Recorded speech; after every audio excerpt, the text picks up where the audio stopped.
नमस्कार. स्वराज्य मराठीमध्ये आपले स्वागत. पाहूया सविस्तर बातमी. ही निवडणूक विकसित महाराष्ट्रासाठी आहे.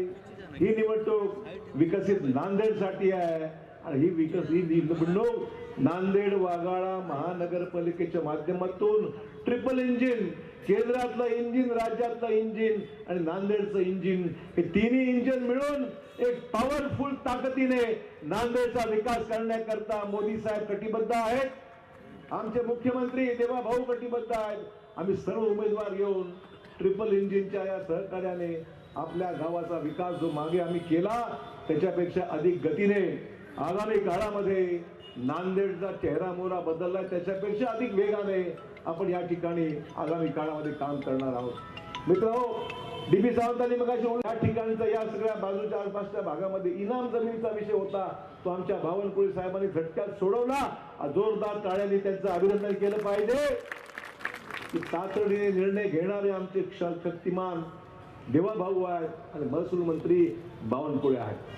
तर करणारा माणूस महत्वाचा आहे, निर्णय घेणारा माणूस महत्वाचा आहे. आपल्या समोर उमेदवार जबरदस्ती काय उभे केलेत, म्हणजे अधिकृत कोण आणि अनधिकृत कोण हेच कळला मार्ग नाही.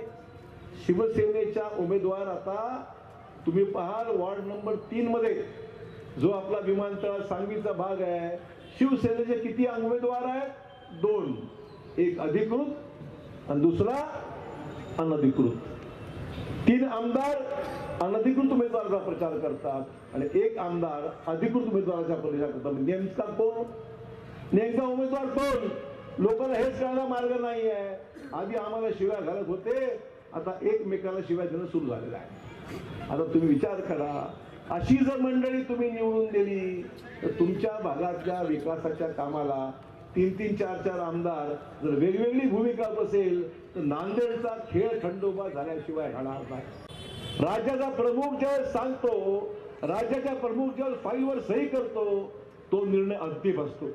मी राज्याचा मुख्यमंत्री होतो, प्रमुख होतो, नांदेडच्या विकासाच्या एक कामाला सह्या करत गेलो आणि नांदेडच्या विकासाला गती मिळाली, पुढे गेलो. नांदेड आज लोक अपेक्षेने पाहतात, चांगली कामं सुरू आहे, उत्तम कामं सुरू आहे. रोज खा मटन परंतु कमळावर दाबा बटन, एवढं काम करा. बटन खा एकाचं दुसरे मतदान दुसरीकडे, असं काय भांडण, असं हे काय मटन देणार नाही. त्यामुळे हे सगळे आपले उमेदवार या भागातले उत्तम काम करणारे आहेत. तुम्ही त्याचा अनुभव घेतलेला आहे. सगळ्यात मोठा तुमचा नगरसेवक अशोक चव्हाण उभा आहे तुमच्या समोर. हा सेवक मी तुमचा सेवक आहे.